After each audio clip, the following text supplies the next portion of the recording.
샬롬 할렐루야. 요한일서 3장 21, 22절요.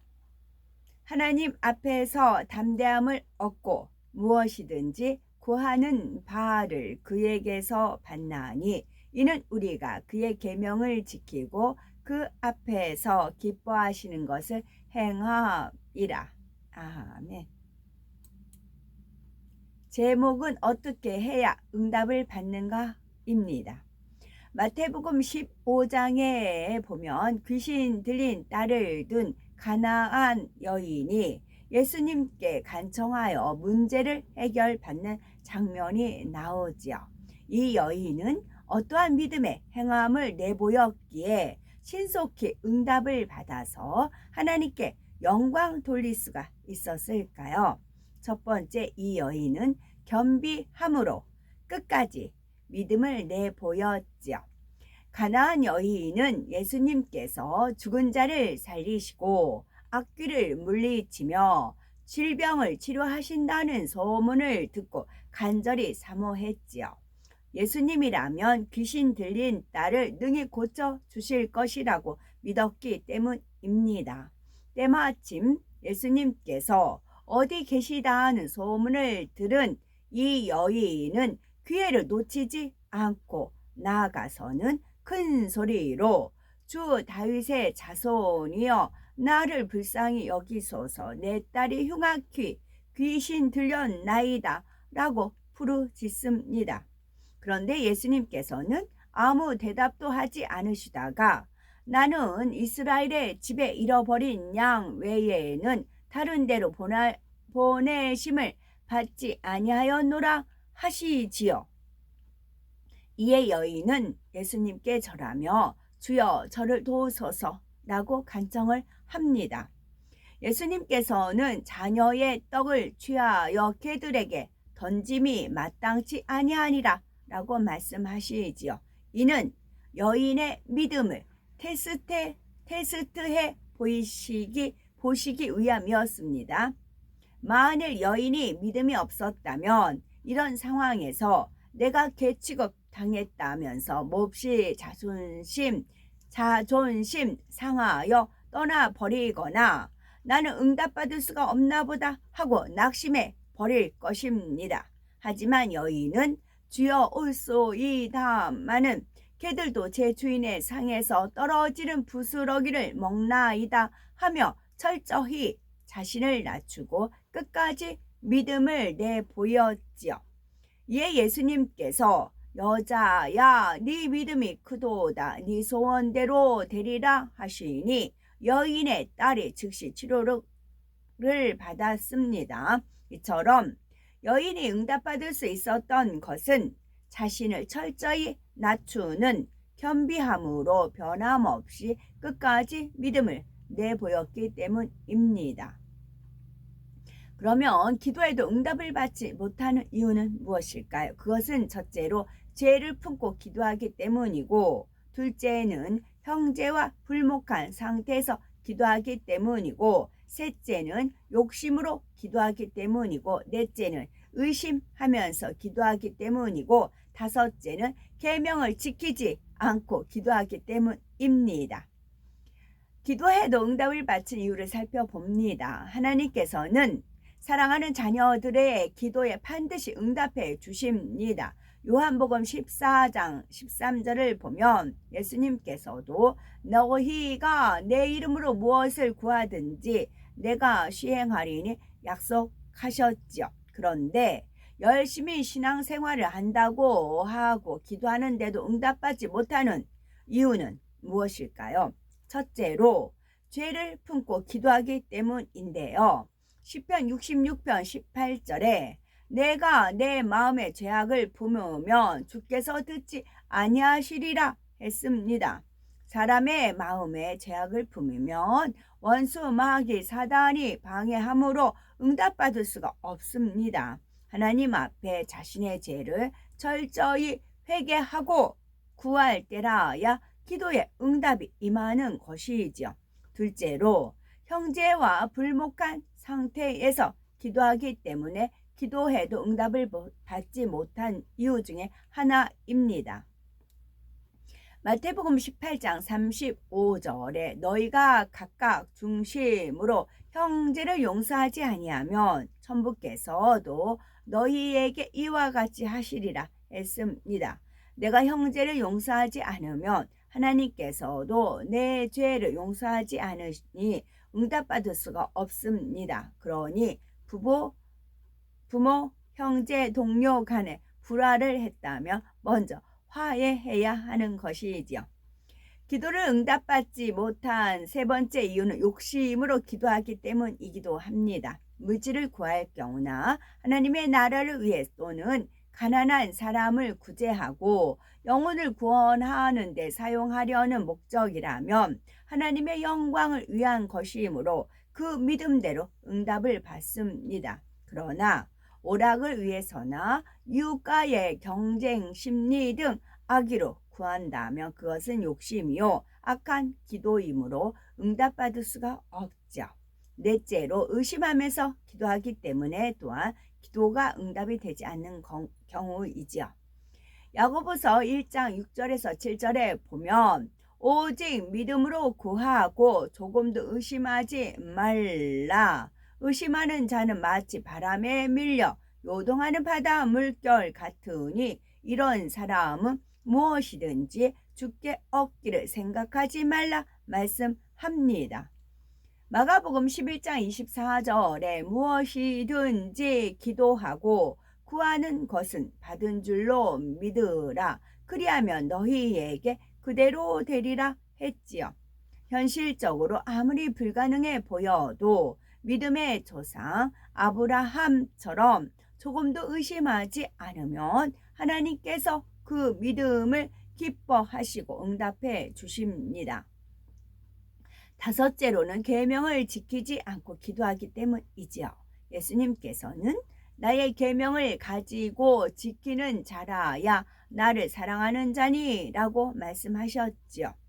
계명을 지킬 때라야 하나님을 사랑한다고 할 수 있으며 하나님께 사랑을 받을 수가 있습니다.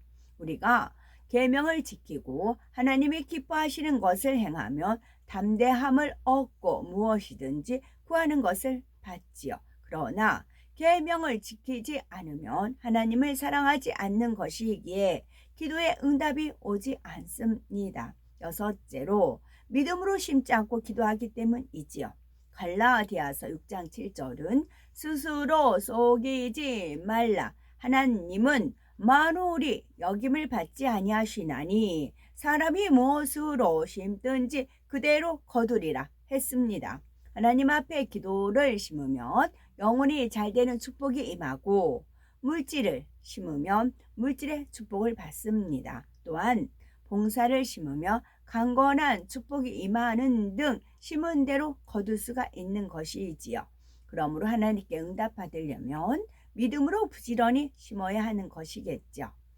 그러면 신속히 하나님께 응답을 받으려면 어떻게 해야 될까요? 첫째는 믿음을 가지고 기도해야 합니다. 둘째는 목적 있는 기도를 해야 되겠고 셋째는 사랑의 기도를 해야 되는 것입니다. 첫째로 믿음을 가지고 기도해야 신속히 하나님께 응답을 받을 수가 있죠. 우리가 마음의 문을 활짝 열고 하나님의 말씀을 믿고 순종하여 그대로 지켜 행할 때 하나님께서 위로부터 영적인 믿음을 주십니다. 이러한 영적인 믿음을 가지고 하나님의 뜻대로 기도할 때 신속히 응답을 받을 수가 있지요. 둘째는 목적 있는 기도를 해야 되는데요. 어떤 일에 목적이 분명하면 추진력이 있고 빠르게 성취할 수가 있죠. 반면에 목적 없이 일하면 시간을 허비하고 흐지부지 되기가 쉽습니다. 우리가 기도할 때도 명확한 목적이 있어야 합니다. 목적이 분명하면 중언부언 기도하지 않습니다. 목표한 바를 이루기 위해 더욱 간절히 구체적으로 기도하게 되지요. 이를 통해 응답을 체험하면서 더욱 하나님께 맡기는 삶이 되고 믿음도 성장을 합니다.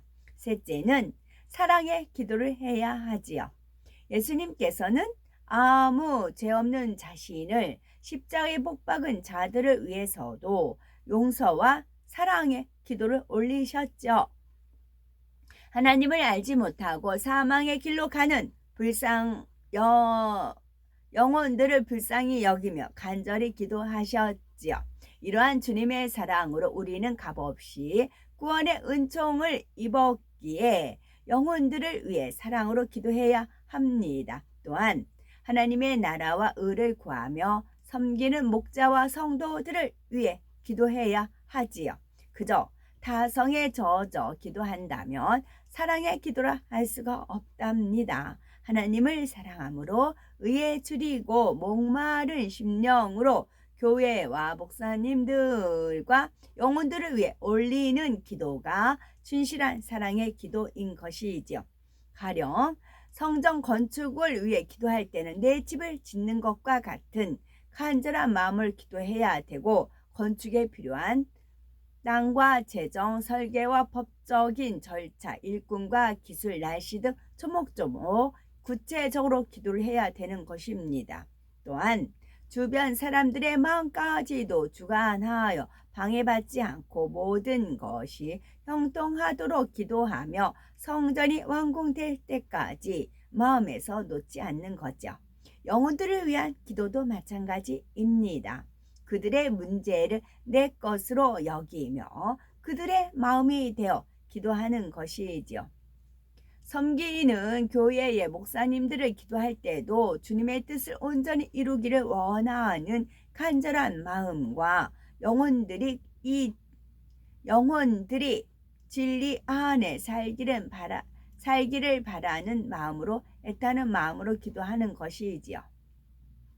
나는 과연 어떠한 기도를 하고 있는지, 형식적으로 기도하지는 않는지 점검을 하셔서 사랑과 믿음의 기도를 올림으로 늘 응답과 축복이 넘치는 우리가 되어야 되겠습니다.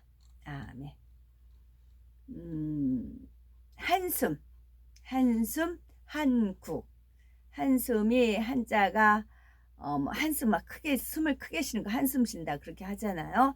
근데 이제 숨이 한 가지다 그런 뜻도 있고, 그래요. 한이라는 그런 것이요. 우리 이렇게 말하는 목소리 있죠. 목소리가 다 틀리죠. 쌍둥이는 좀 비슷하더라고요. 목소리가 그래도 이제 음파 이렇게 하면 좀 틀리겠죠. 각자 목소리가 있어요. 그 목소리는 어떻게 나오냐면, 어제 제가 유튜브에서 이제 공부를 했어요. 숨 있죠. 각자 숨을 쉬잖아요. 숨이 성대라고 하더라고요. 숨이 성대를 통해서 목소리가 나오잖아요. 그럼 목소리 니꼬로 숨이래요. 숨 니꼬로 목소리이고요. 그래서 제가 가만히 있는 거하고 말을 뱉는 거하고 이게 파워가 틀리더라고요. 끼치는 영향이 틀리더라고요. 그래서 제가 이제 전에 말씀드린 바가 있네요. 못하는 노래지만 음정 박자 다 틀리지만 제가 노래를 한다 그 말씀을 드렸어요. 그래서 이제 하나님의 권능은 사그러지지 않아요. 계속 더 장성에게 올라가요. 그것은 우리가 믿음이 장성한 분량으로 성장하기 때문에 그래요. 하나님은 어마어마하게 크신 분이지만 아가들한테 그것을 비춰주면 안 되잖아요. 그들이 자꾸 성장할수록 하나님의 권능이 더 드러나는 것이거든요. 그래서 저도 저를 통해서 어떻게 하나님이 역사하실지 저도 이제 기대를 하는데 그냥 한 길가 가다가도요. 제가 이제 숨을 들여마시고 이제 내뱉고, 숨을 들여마시고 내뱉고, 이제 주님께서 갑자기 그렇게 떠올려 주세요. 가다가 숨을 들이마시고 내뱉고 이제 그러세요. 맞다. 이제 제가 그래요. 걸어가면서도 그래요. 후라고 해요. 그러면 지나가는 행객인데 영향을 받아요. 뒤돌아봐요. 이것이. 그리고 이제 요즘 제가 거리 많이 나가는 이유도 그거예요. 이제 그 피켓도 그것도 목적이 있지만 하나님은 돌을 던지면 참새 5마리 뭐 그런 말이 있죠. 하나님은 그렇게 하세요. 그래서 많은 행인들이 지나가잖아요. 그러면 숨을 들여 마시고 내뱉고 이렇게 하면은 이 분들이 영향이 가는 거예요. 사람 누구나 다 숨 쉬잖아요. 숨은 누가 주셨어요? 하나님이 주셨잖아요. 그러면은 주와 합하는 자는 한 영인 거예요. 거기에 반응 보이는 분들. 그거를 찾는 작업을 하시는 겁니다. 저한테는 씨를 뿌리는 거다라고 해요. 씨를 뿌리고 자라게 하신 분은 이제 하나님이시고 거두시는 분도 하나님이시지요. 그래서 갈수록 이 이제 제 파워가 틀려져요. 저는 어제도 오늘도 동일한 저예요. 그러나 저한테 역사하시는 하나님의 권능은 무한하시지만 크게 더 역사를 하신다는 거예요. 그래서 목소리 리꼬로 숨이다 입니다. 아멘.